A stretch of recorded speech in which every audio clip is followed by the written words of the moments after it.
Bonjour mes amis et bienvenue à notre première leçon de mathématiques en ligne.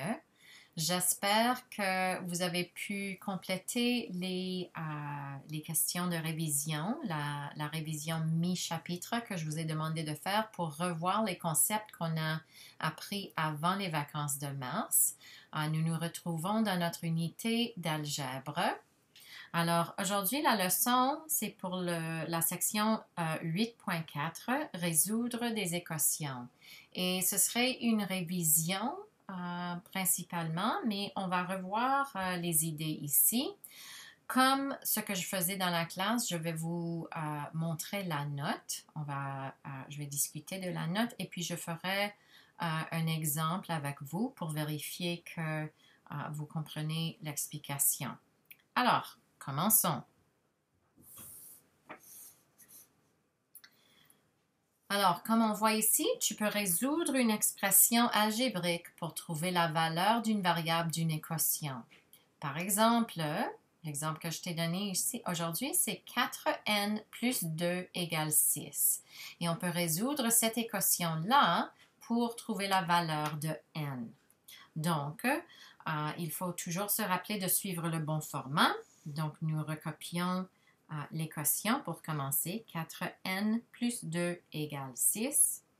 Pour trouver la valeur de n, nous voulons toujours isoler la variable, c'est-à-dire nous voulons comme réponse avoir n d'un côté du symbole d'égalité et sa valeur de l'autre côté et rien d'autre.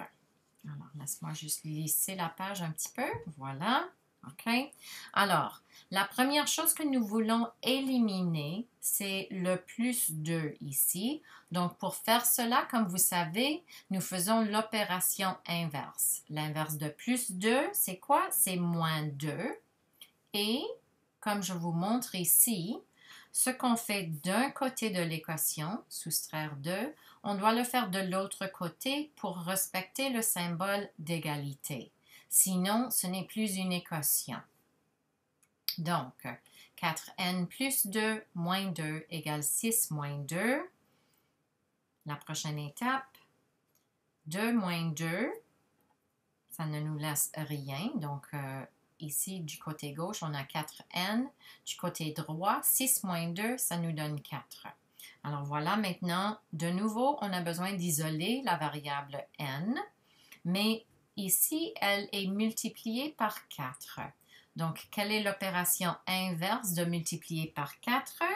Bien sûr, c'est de diviser par 4. Alors, à la prochaine étape, nous divisons 4n par 4 et bien sûr, il faut faire la même chose de l'autre côté. Donc, 4n divisé par 4 égale 4 divisé par 4. Nous pouvons ici éliminer le 4 et le 4. Donc, du côté gauche, ça vaut n. Du côté droit, 4 divisé par 4 égale 1. Et c'est comme ça que vous allez résoudre les expressions algébriques aujourd'hui. Alors, pour revoir, si on ajoute ou on soustrait quelque chose, c'est ça qu'il faut éliminer en premier.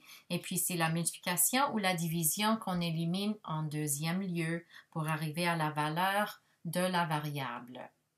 Alors, les questions que je vous demande de faire pour pratiquer ce concept sont les suivantes.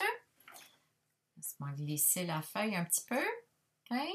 Vous allez tourner à la page 266, 267, compléter les questions 4, 7, 8, 10, 11 et 14.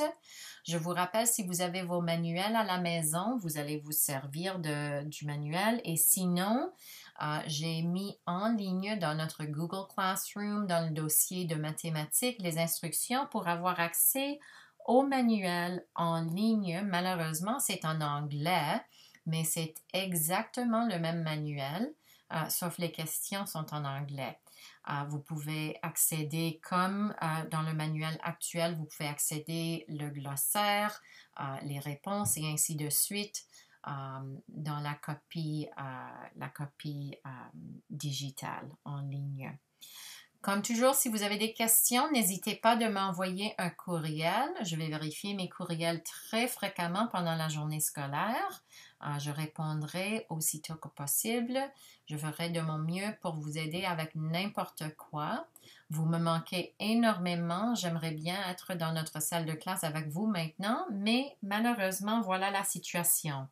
Alors, prenez soin de vous, prenez soin de vos familles et à bientôt. Bye bye!